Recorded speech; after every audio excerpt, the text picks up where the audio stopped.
Le doy la bienvenida a los estudiantes que están ya con nosotros aquí presencialmente en la sala, ¿no es cierto? Juan Carlos, Nayeli y Lavero, que están presentes, y estamos recorriendo primero los textos que hemos visto en las clases anteriores.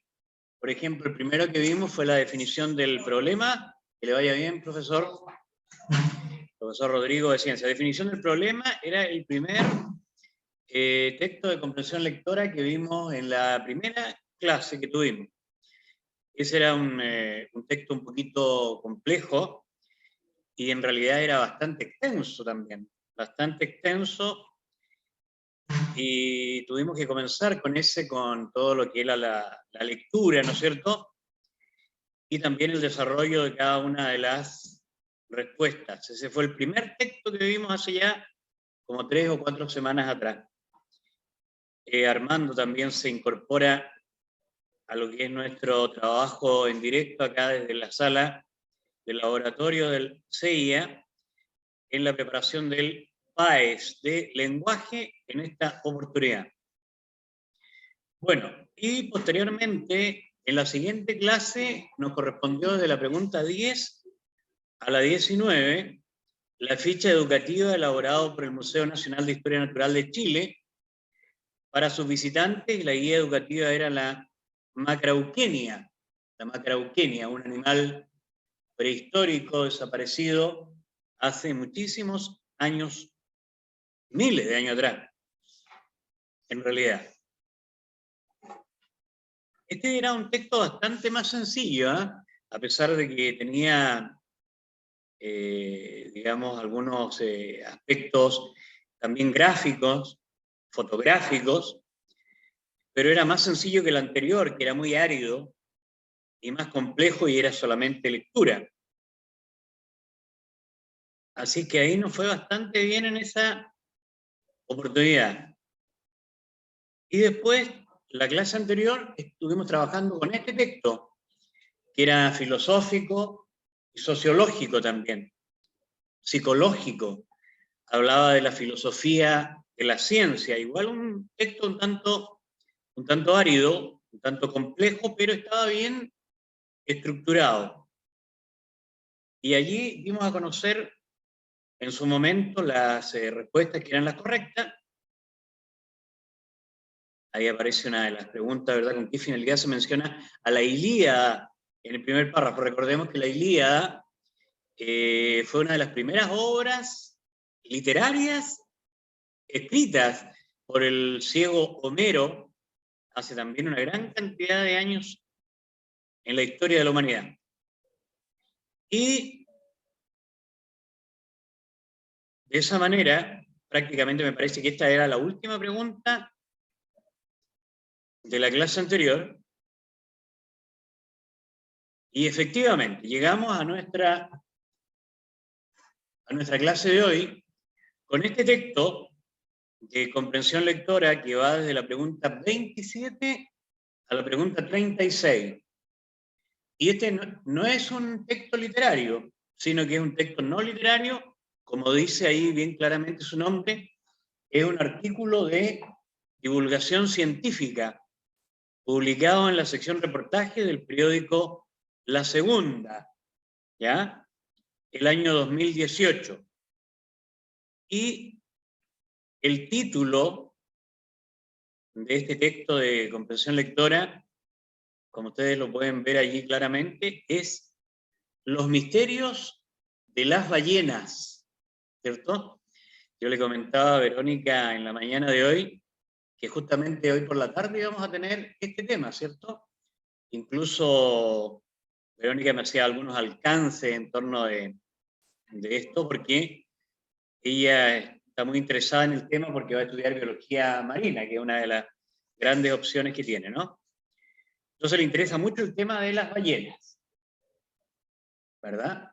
Y estamos acá con, bueno, estos textos tenemos que leerlo necesariamente, y yo siempre les he dicho en las clases anteriores que hay que estar muy concentrado para la comprensión lectora, es necesario estar muy concentrado.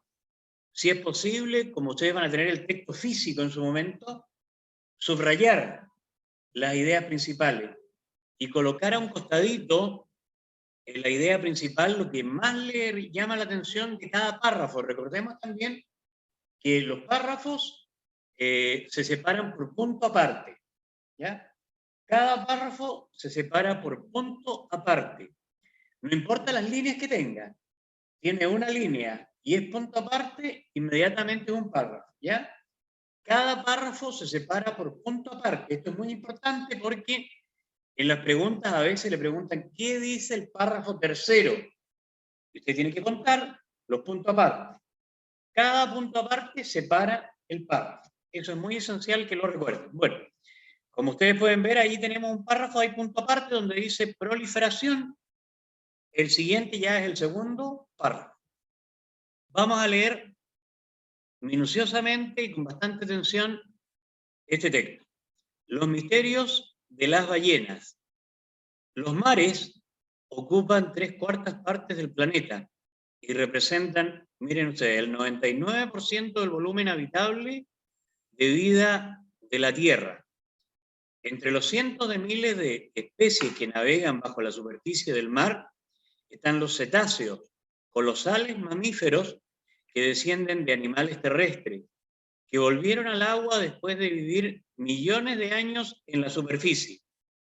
En el mundo existen cerca de 87 especies de cetáceos y 43 de ellas, el 50%, han sido registradas en aguas chilenas. Las bajas temperaturas del Océano Pacífico, producto de la corriente de origen antártico, lo transforman en una importante reserva alimentaria, un factor que explica su proliferación, ¿ya? Por el tema alimenticio, entonces han aumentado mucho y por las bajas temperaturas.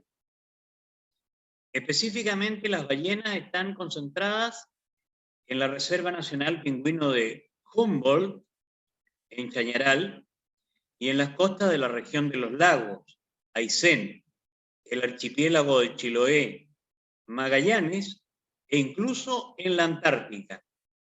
Ahí, científicos de Chile y el mundo se montan en pequeñas embarcaciones en las que durante 2 décadas han observado a ballenas azules, el animal más grande del mundo, jorobadas, sei, fin, minke, entre las que han logrado registrar. ¿Quiénes son y cuáles son las preguntas que buscan responder?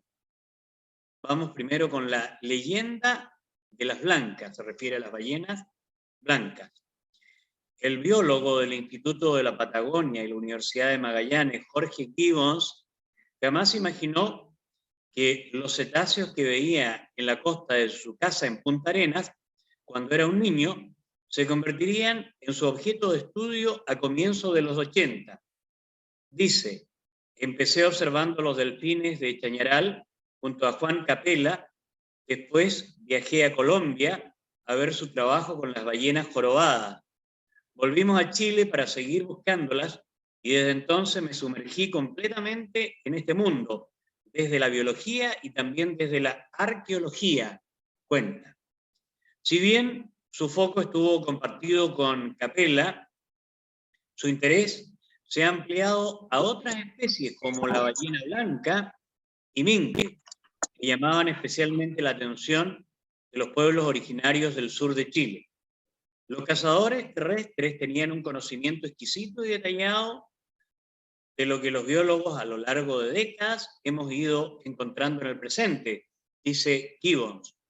Por ejemplo, la tradición oral cuenta que el territorio norte de Tierra del Fuego era visitado ocasionalmente por una gran ballena macho, y cuando sucedía, era un gran evento para el pueblo.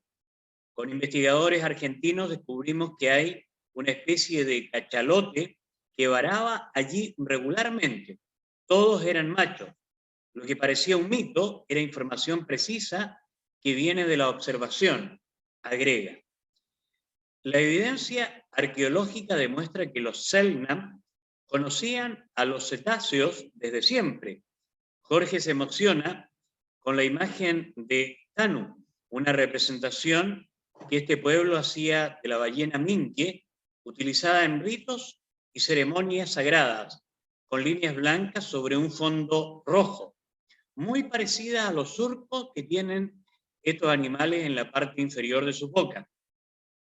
La antropóloga Anne Chapman grabó en los años 60 a Lola Kiepja, una chamana de Tierra del Fuego que usaba los cantos para atraer cetáceos a las costas. En los periodos de hambruna, la gente pedía que una ballena varara en la tierra y el representante de la comunidad emitía una recreación del canto para confundirlas y atraerlas, explica. Por estos días, Gibbons ocupa su jornada revisando unas fotografías de ballenas blancas recién llegadas de la península Valdés, en Argentina, en una latitud similar a la isla de Chiloé.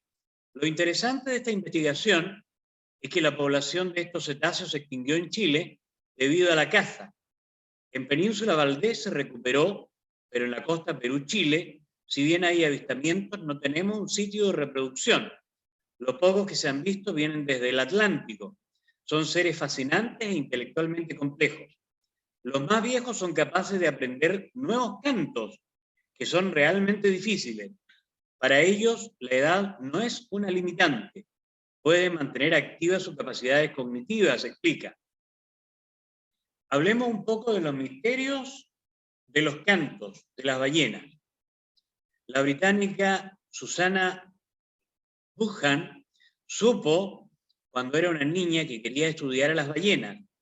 Es una pasión que desarrolló en sus vacaciones en Canadá, en la casa de sus abuelos maternos, un lugar muy parecido al sur de Chile, con bosques y muchas ballenas, dice la oceanógrafa, investigadora de la Universidad de Concepción y del Centro de Estudios Avanzados en Zonas Áridas. Como les digo, aquí hay que estar muy, muy concentrados para ir recordando lo que nos va diciendo el texto. ¿Qué le llama la atención de ellas? Fueron el primer grupo de fauna marina que llevamos al borde de la extinción, y eso me pareció muy impactante. Para mí representan todo lo que es el océano, la magnitud, la potencia, la inteligencia, el misterio, asegura. Sin hablar una gota de español, en 2007, Buchan llegó al sur, específicamente al sur de Chiloé, para poner en práctica sus estudios enfocados en la acústica de las ballenas. Todas las especies suenan distintas, pero dentro de las azules, además existen dialectos regionales de la Antártica, el Pacífico Norte, Nueva Zelanda, Océano Índico, California. En Chile no sabíamos lo que estaban cantando, pero descubrimos a través de la acústica que las ballenas azules acá tienen un dialecto propio, ¿ya? Chileno, que se escucha solamente en el Pacífico tropical, especialmente en la Patagonia, pero también en Galápagos, Juan Fernández, en Chañaral, de Aceituno, en la región de Atacama, agrega. Comunicarse con las ballenas, o al menos comprenderlas, es también el sueño de Sonia Español, doctora en biología marina e investigadora asociada de la Fundación Meri. Su inquietud también le apareció desde niña, cuando veía la serie Flipper en televisión. Dice, me encantaba ver cómo ese delfín se comunicaba con la entrenadora, cuenta. Desde entonces, su fascinación por los delfines se fue expandiendo y hoy está dedicada a estudiar la comunicación entre ballenas. Mi doctorado fue en vocalizaciones jorobadas y cómo podían verse afectadas por el ruido que genera el tráfico marítimo. Por una parte, tenía que estudiar los cantos de esta especie que nunca se había hecho y a partir de ahí ver si existía alguna relación con el ruido de las embarcaciones, explica. Y agrega, registramos jorobadas cantando en el Golfo Corcovado, que por ser una zona fría, siempre se había creído que era un área de alimentación, pero al estudiar sus cantos surgen nuevas hipótesis porque los cantos que recogimos se asocian a cortejo, a reproducción, que se supone se dan en zonas calientes como Ecuador. Entonces hoy surge la pregunta de por qué están cantando de esa forma ahí. Es el ruido de los barcos lo que mantiene a ambas investigadoras en alerta, a las dos, que ya mencionamos antes. El océano es un medio acústico y en los últimos 100 años hemos inyectado fuentes de sonido ajenos a estos animales. Hoy ellos viven como si estuvieran en una carretera, donde pasan motores todo el rato, y eso produce un estrés e impide escuchar al otro. Entonces las embarcaciones dificultan evidentemente la comunicación de los cetáceos y especialmente también de las ballenas, ¿no? Es lo que dice Susana Buchan respecto de este texto. Ahí finaliza el texto, como pueden ver, es un texto bastante extenso, pero es bastante amigable, es entendible, no es tan complejo de comprender. Como le decía, del diario La Segunda y del año 2018. Bueno, veamos rápidamente, el tiempo se va volando con esto de leer el texto, tenemos que tomarnos un tiempo, bueno, ustedes también cuando estén en la prueba van a tener que leerlo con bastante atención, el texto, como les decía, ojalá ir subrayando, ¿no? Y viendo cuáles son las ideas principales y las más importantes de cada párrafo. Les vuelvo a reiterar que los párrafos se separan por punto aparte. Vamos en la pregunta 27 nosotros, y la vamos a dejar allí para que la podamos ver un ratito. Dice, ¿qué función cumplen las secciones Leyenda de las Blancas y los misterios de los cantos? ¿Cuáles son las alternativas que se nos dan? A. La primera sección habla sobre los descubrimientos más antiguos, la segunda sobre los más nuevos. Letra B. La primera sección menciona estudios en el Océano Atlántico, la segunda menciona estudios en el Océano Pacífico. Letra C. La primera sección muestra antecedentes culturales, la segunda, estudios recientes sobre comunicación. Letra D. La primera sección presenta la investigación de científicos nacionales, la segunda de los científicos internacionales. Esta como que parece sencilla de responder, creo yo, porque hay varias que no tienen nada que ver. Si ustedes leyeron con atención o estuvieron siguiendo la lectura con atención, pueden responder casi inmediatamente, porque hay una sola que habla verdaderamente de lo que decía la primera sección y la segunda. ¿Cuál podría ser? ¿Quién lo dijo? Juan. ¿Y qué dijo? Sí, pero pues él lo dijo primero. ¿Ah? Pero era la Es la C, ¿cierto? La segunda hablaba sobre la ballena. Claro. Claro, y en la segunda parte nos hablaba de la comunicación, ¿cierto? Fundamentalmente. Y en la primera parte nos hablaba de los antecedentes culturales. Entonces, esta era como fácil. La alternativa C es la correcta. Muy bien. Se dieron cuenta de inmediato. ¿Se dan cuenta que las otras son distractores? Porque hablan, en ninguna parte hablaba de las demás alternativas. Esa la descubrieron rápidamente. La número 28. No sé quién lo rayó. 28. Dice, ¿por qué diversas especies de cetáceos llegan a las costas chilenas? Esta también es una pregunta que se puede deducir rápidamente. Letra A, porque existen reservas en donde pueden navegar de forma segura. En ninguna parte del texto dice eso. Letra B, porque las aguas frías contienen una fuente abundante de alimentos. Letra C, porque sus cantos indican que el Océano Pacífico es un sitio de reproducción. Y letra D, porque poseen vínculos ancestrales con comunidades costeras originarias. También es posible deducirla con rapidez. Incluso yo me detuve un ratito cuando estaba leyendo el texto en aquella parte, ¿no es cierto? ¿Esta vez? Sí. Pues ya, déjalo para allá. Es la alternativa B, ¿cierto? Bueno, le damos la bienvenida ahí a Luis Alonso, que está también a través de internet, tengo entendido, y probablemente Daniela a lo mejor también está conectada. Bueno, ¿pero cuál es? La B. La B de bueno o de blanco, porque las aguas frías contienen una fuente abundante de alimento. Lo decía con otras palabras, pero era lo mismo. Decía que la dieta, a propósito de las bajas temperaturas, ¿no es cierto?, las atraía. Por consiguiente, ¿por qué llegan a las costas chilenas? Porque las aguas frías contienen una fuente abundante de alimentos. Muy bien. La número 29. Dice, ¿cuál es el aporte de la arqueología a la investigación de Jorge Gibbons? Entrega pistas sobre cómo era el comportamiento de las ballenas en los pueblos ancestrales. Letra B, revela el amplio conocimiento de los pueblos originarios que tenían sobre la vida de las ballenas. Y luego, la C, prueba que los indígenas del sur de Chile utilizaban técnicas científicas en la observación de las ballenas.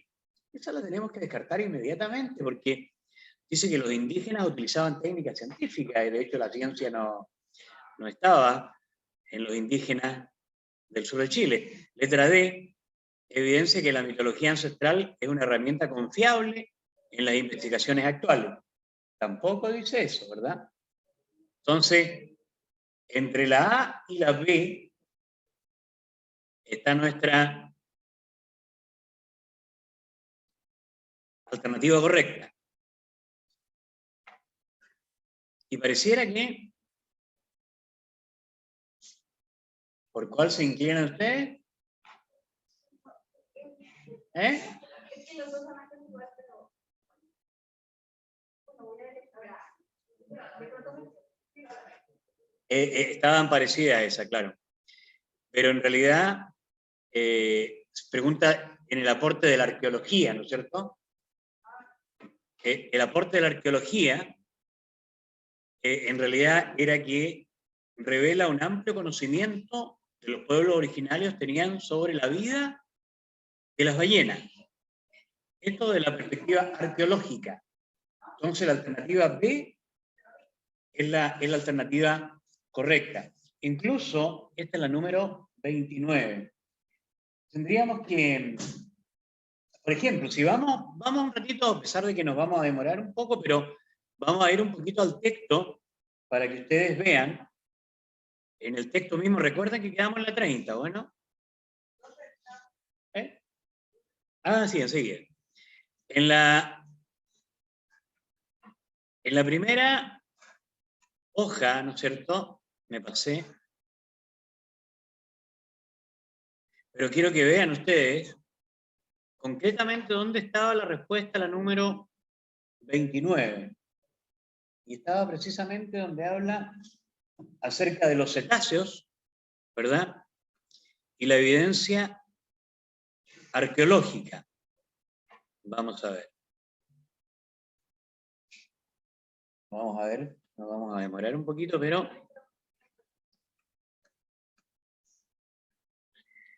es importante esta parte. Aquí está, ¿ves?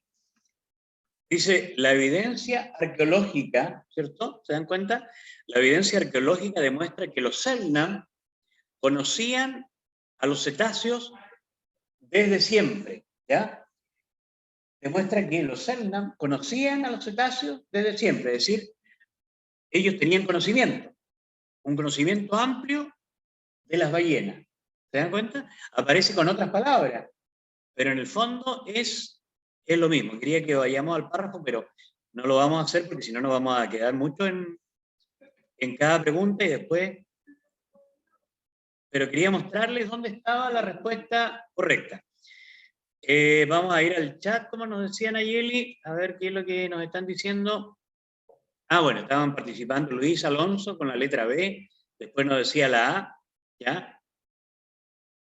Luis Alonso que está conectado, Luis Alonso Vicaño, le damos también un saludo a través del internet. Y también a los estudiantes que están acá presentes en la sala. Luego, vamos a la número 30. Pero se dan cuenta, a veces el texto, con otras palabras, dice lo que señalan las alternativas. Pero es lo mismo, tenemos que tener cuidado con eso, porque con las mismas, con otras palabras, nos dicen lo mismo en las alternativas. La 30. Lo voy a dejar hasta ahí para que no se confundan con la 31. Solo hablo la 30. Dice la antropóloga Ann Chapman, grabó en los años 60 a Lola Kiepja, una chamana de Tierra del Fuego, que usaba cantos para traer cetáceos a las costas. En periodos de hambruna, la gente pedía que una ballena varara en la tierra y el representante de la comunidad emitía una recreación del canto para confundirlas y atraerlas. Entonces, la pregunta es, ¿cuál es la función de este fragmento? Letra A, exponer la importancia de las ballenas en la comunidad Selknam. Esa es una posibilidad muy concreta. Letra B, afirmar que los Selknam lograban sobrevivir gracias a las ballenas, pero lograban sobrevivir exclusivamente. No, ¿verdad? Porque ahí nos dice que, la B nos dice afirmar que los Selknam lograban sobrevivir gracias a las ballenas. No era solamente gracias a las ballenas. Si bien aportaban las ballenas, no era el alimento exclusivo. Ejemplificar los cantos usados por los Selknam para atraer a las ballenas, no hay ejemplo. Nos está ejemplificando en ese fragmento. Explicar la implicancia de las ballenas en las ceremonias Selknam podría ser, pero no necesariamente, ¿verdad? Tenían que ver las ceremonias Selknam exclusivamente con las ballenas. A veces lo hacían para atraerlas, pero no era una constante. Entonces la alternativa más correcta ahí y la más sencilla es justamente la alternativa A, la alternativa correcta en la número 30, acerca de la antropóloga Ann Chapman. Vamos inmediatamente, me imagino que están un poquito cansados ya, pero de todas maneras, le vamos a dejar la número 31 acá, ¿cierto? La número 31 que nos señala que se concluye sobre las ballenas en la cultura Selknam. Letra A, que tenían gran importancia arqueológica y cultural desde siempre. Letra B, que sus cantos solo podían ser interpretados por medio de las chamanas. Letra C, que éstas eran consideradas como su trascendental objeto de estudio. Y letra D, que éstas representaban una parte importante de sus rituales y creencias. ¿Cuál les parece a ustedes que es la más asertiva?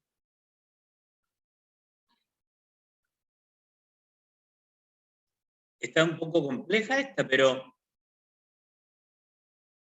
lo que decía el texto, si nos ceñimos exclusivamente a lo que decía el texto, nos hablaba de los rituales, ¿cierto? De las creencias que tenían los Selknam.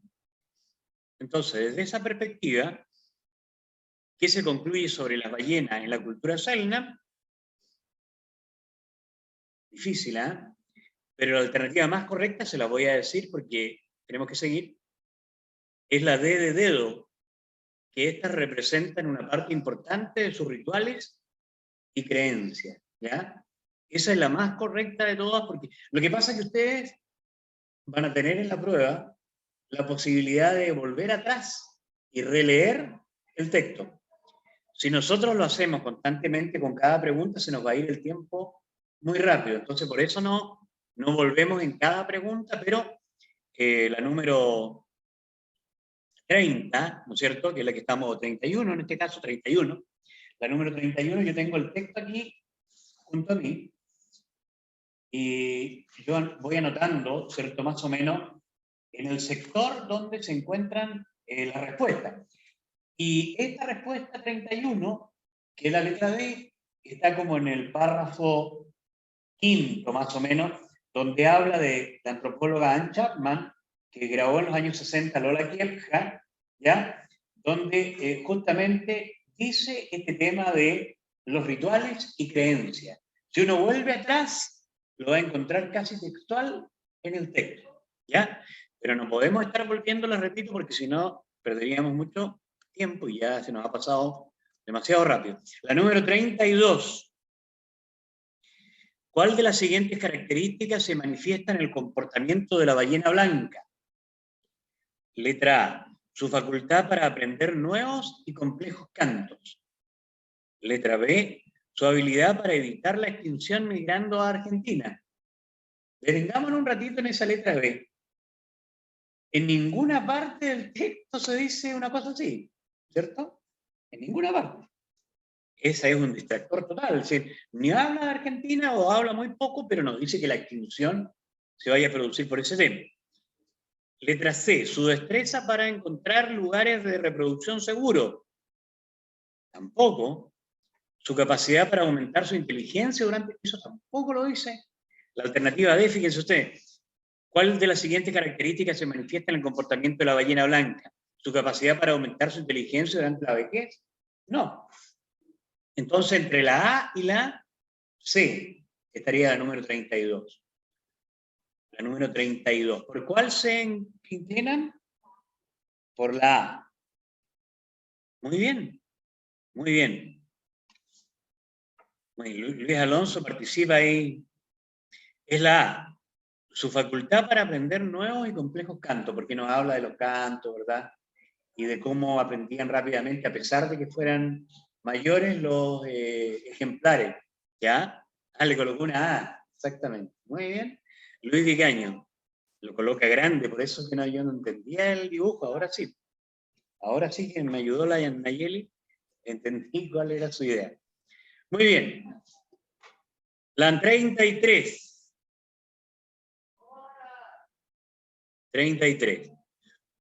¿Por qué, Susana Bushan, le interesó el estudio de las ballenas? Letra A, porque están en peligro de extinción. Letra B, porque simbolizan la gran dimensión del océano. Letra C, porque le traían recuerdos de sus vacaciones de infancia. Letra D, porque son una de las especies más inteligentes del planeta. ¿Será la C? Recuerden que era Gibbons el que le traía recuerdos de su infancia, Jorge Gibbons. La alternativa correcta, sí, es la B, por ahí lo señalaba, porque simbolizan la gran dimensión del océano. ¿Lo dijo por ahí en alguna parte? La potencia del océano. Pero ese era Gibbons, era otro. Aquí nos está preguntando por Susana. ¿Ve que eso se puede confundir o no? Porque el nombre, claro, Gibbons, él decía que en su infancia veía a las ballenas desde su casa, ¿se acuerdan? Pero Susana, desde la costa de su casa, en Punta Arenas, veía Gibbons, ¿cierto? Sí, claro, justamente. Y en este caso, Susana nos plantea que simbolizan la gran dimensión del océano, la potencia del océano, etc. A ver, vamos a ir a la... Aquí también nos habla de Susana, en la 34, pero antes vamos a ir al chat a ver qué nos están... Ah, ahí están dando las alternativas. Perfecto. Muy bien, Luis Alonso. Que borre la A que está en la pantalla. Ya. La 34. ¿Qué concluye la investigadora Susana Bushan sobre la comunicación de las ballenas? ¿Que representa la gran inteligencia de las ballenas? ¿Que es un área de estudio novedosa para la ciencia? Esa letra B no tiene nada que ver, eso lo puede decir cualquiera. Si ya lo están señalando, ustedes ya lo están señalando, que las ballenas azules tienen el dialecto más avanzado, y letra D de dedo, que puede cambiar según la especie y lugar donde habiten. ¿Sí? Muy bien. La 34 es D de dedo. D de dedo.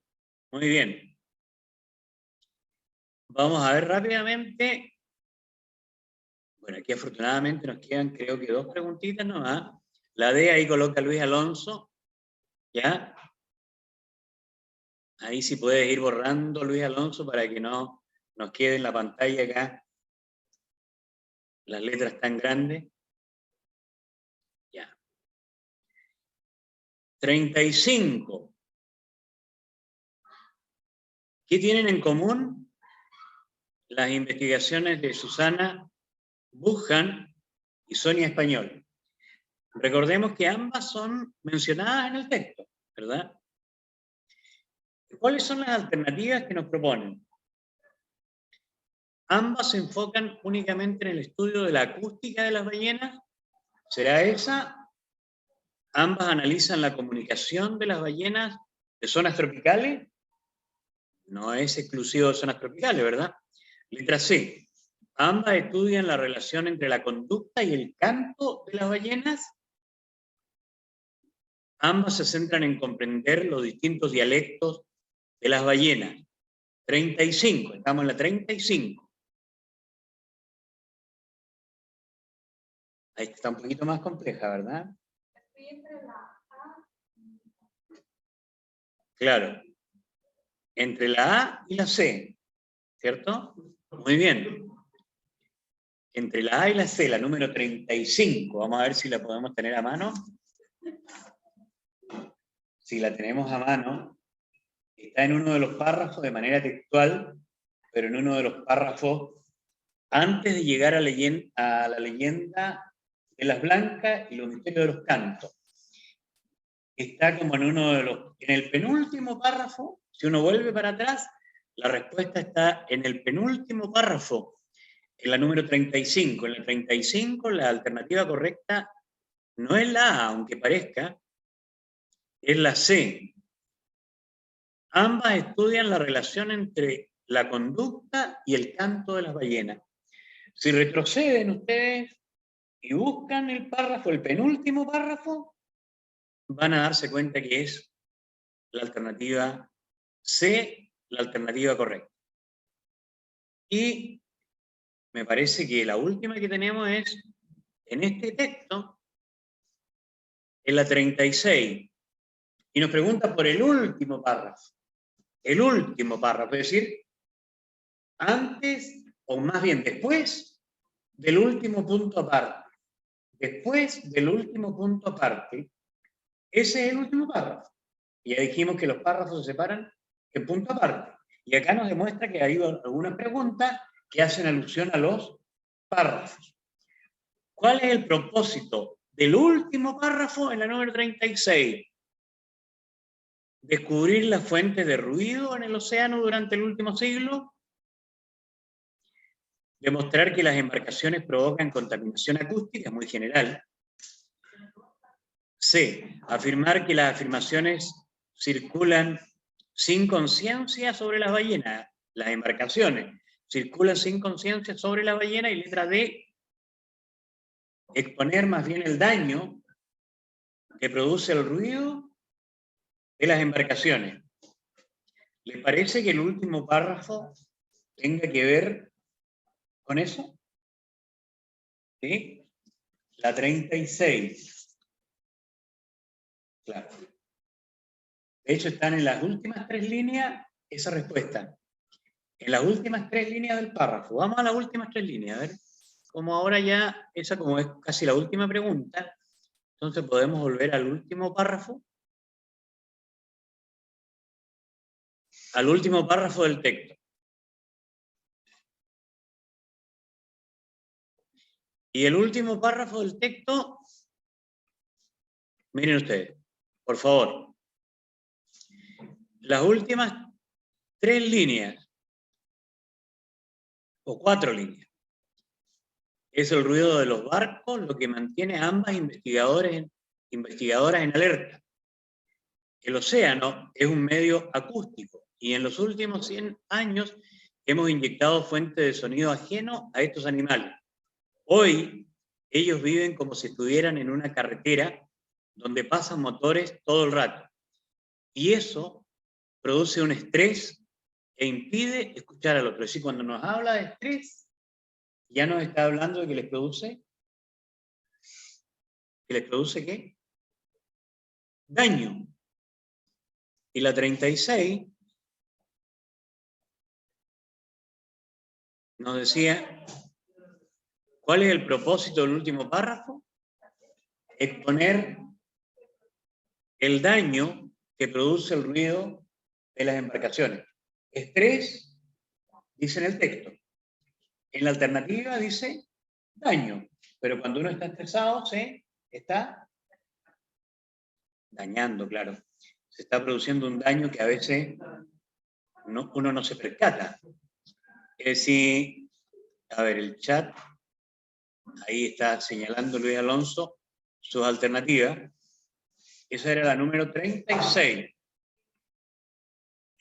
Pero acá lo interesante es que hay que estar muy concentrado y uno tiene que estar volviendo permanentemente a revisar el texto. Lo que pasa es que acá, como vamos rápido, no podemos tener tanto tiempo para ir regresando en cada pregunta al texto. Pero siempre o generalmente las respuestas están explícitas, es decir, están escritas en el texto. O uno tiene que interpretarlas. A veces están con otras palabras, pero uno las puede interpretar o inferir, como estamos viendo en las técnicas de comprensión lectora. Se recordarán ustedes que hay textos, ¿no es cierto?, literarios, no literarios, y las técnicas nos hablan de interpretación, respuestas implícitas, explícitas o inferenciales, en que uno tiene que sacar deducción o sacar conclusión de lo que el texto nos va diciendo. Ahí vamos hasta el número 36. Después ya viene otro texto que pregunta de la 37 a la 42. El fragmento de un cuento escrito por Julio Cortázar, un escritor argentino, publicado en 1947. Esta, como pueden ver ustedes, nos va diciendo con número el párrafo, ¿ya? Aquí nos va indicando, por ejemplo, el número 3, párrafo 3. Pero no todos los textos lo señalan con número. Entonces ahí uno tiene que usar la técnica del punto aparte para distinguir un párrafo de otro. Vea que hasta el número 4 significa que llega al párrafo 4. Y el párrafo 4 termina donde dice era hermoso. Y pasa inmediatamente al párrafo 5 porque hay punto aparte. ¿Ya? Le repito que no todos los textos tienen número. Por lo tanto, a veces solamente hay punto aparte, para que sepan identificar claramente un párrafo de otro. Como pueden ver, este texto es largo, es bastante largo, ¿ya? Y es un fragmento. ¿Qué es un fragmento? Fragmento es... ¿No saben lo que es fragmento? Un pedazo. Un pedazo. Es una parte. Muy bien. Eso es. Fragmento es una parte. Es un pedazo del cuento. Es decir, el cuento es bastante más largo, evidentemente, pero aquí nos presenta un fragmento del cuento Casa Tomada. Nosotros aquí solamente vamos a iniciar esto porque obviamente hoy no lo vamos a desarrollar porque ya quedan pocos minutos, pero de todas maneras es bueno, por ejemplo, ir leyendo un poquito. Dice, nos gustaba la casa porque aparte de espacioso o espaciosa y antigua, hoy que las casas antiguas sucumben a la más ventajosa liquidación de sus materiales, guardaba los recuerdos de nuestros bisabuelos, el abuelo paterno, nuestros padres y toda la infancia. Nos habituamos, Irene y yo, a persistir solos en ella, lo que era una locura, pues en esa casa podían vivir 8 personas sin estorbarse. Hacíamos la limpieza por la mañana, levantándonos a las 7, y a eso de las 11 yo le dejaba a Irene las últimas habitaciones por repasar y me iba a la cocina. Almorzábamos al mediodía, siempre puntuales. Ya no quedaba nada por hacer fuera de unos platos sucios. Nos resultaba grato almorzar pensando en la casa profunda y silenciosa, como nos bastábamos para mantenerla limpia. A veces llegábamos a creer que era ella la que no nos dejó casarnos. Irene rechazó 2 pretendientes sin mayor motivo. A mí se me murió María Esther antes que llegáramos a comprometernos. Entramos en los 40 años en la inexpresada idea de que el nuestro simple y silencioso matrimonio de hermanos era necesaria clausura de la genealogía asentada por nuestros bisabuelos en nuestra casa. Nos moriríamos allí algún día. Vagos y esquivos, primos se quedarían con la casa y la echarían al suelo para enriquecerse con el terreno y los ladrillos. O mejor, nosotros mismos la voltearíamos justicieramente antes de que fuese demasiado tarde. Vamos a leer el párrafo número 3. Irene era una chica nacida para no molestar a nadie. Aparte de su actividad matinal, se pasaba el resto del día tejiendo en el sofá de su dormitorio. No sé por qué tejía tanto. Tejía cosas siempre necesarias, tricotas para el invierno, medias para mí, mañanitas y chalecos para ella. A veces tejía un chaleco y después lo destejía en un momento porque algo no le agradaba. Era gracioso ver en la canastilla el montón de lana encrespada resistiéndose a perder su forma de algunas horas. Los sábados iba yo al centro a comprarle lana. Irene tenía fe en mi gusto, se complacía en los colores y nunca tuve que devolver madeja. Yo aprovechaba esa salida para dar una vuelta por las librerías y preguntar vanamente si había novedades en literatura francesa. Desde 1939 no llegaba nada valioso a la Argentina. Y el párrafo 4 y 5, ¿verdad?, nos da también una inquietud respecto de lo que continúa, es decir, el párrafo penúltimo y el párrafo último. Como ya se nos va acabando el tiempo, nos vamos a meter un ratito en la pregunta 37 para ver qué dice. Según el narrador, ¿cuál es la razón por la que Irene tejía? A ver si alcanzamos así a descubrirla rápidamente. Se evadía de su vida rutinaria, se sustentaba económicamente, se mantenía físicamente activa, se entretenía haciendo algo útil o se excusaba por no trabajar. Número 37, está un poco difícil esa, ¿eh?, porque son todas como muy parecidas. Y en realidad hay que buscarla textualmente, volver al texto. Pero esta, rápidamente, les digo, porque se nos va el tiempo, que la correcta es la D de dedo. Se entretenía haciendo algo útil. Vamos a terminar con la 38. Nos gustaba la casa porque, aparte de espaciosa y antigua, hoy que las casas antiguas sucumben a la más ventajosa liquidación de sus materiales, guardaba los recuerdos de nuestros bisabuelos. En el segmento anterior, ¿para qué se utilizaba la información que está entre paréntesis? demostrar que la casa conserva amplio espacio y tiene una antigua tradición arquitectónica. B, señalar una desventaja de los materiales en la casa en que viven. C, privilegiar el valor emocional de la casa sobre el valor económico de la misma. D, manifestar su oposición a la construcción en serie de viviendas. Eso no lo dice en ninguna parte.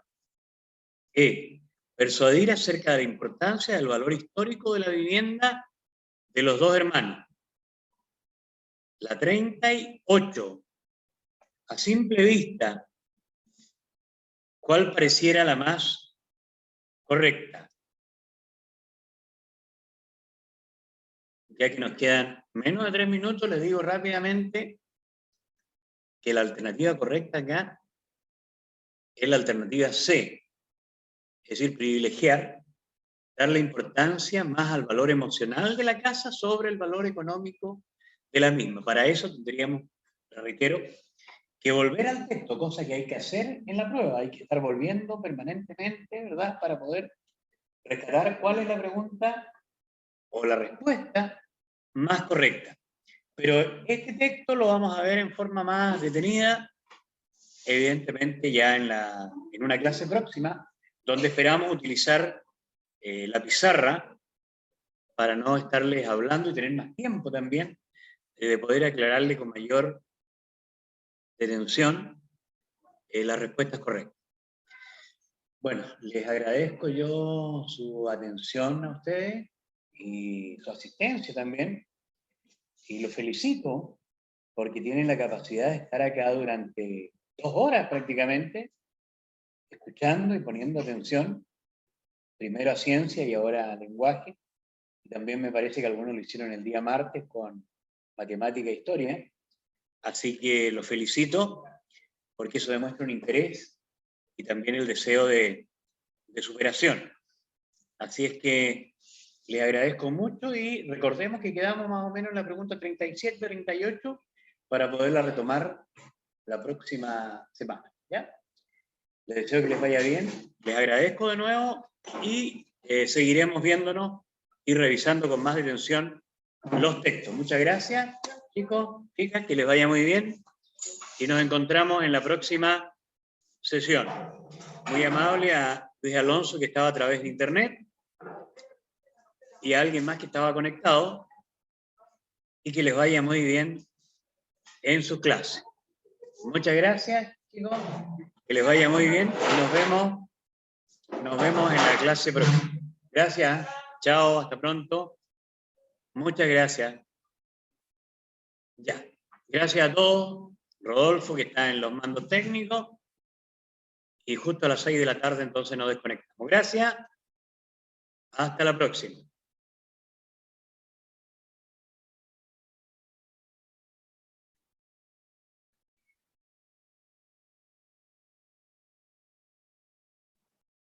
Profe, ¿terminó?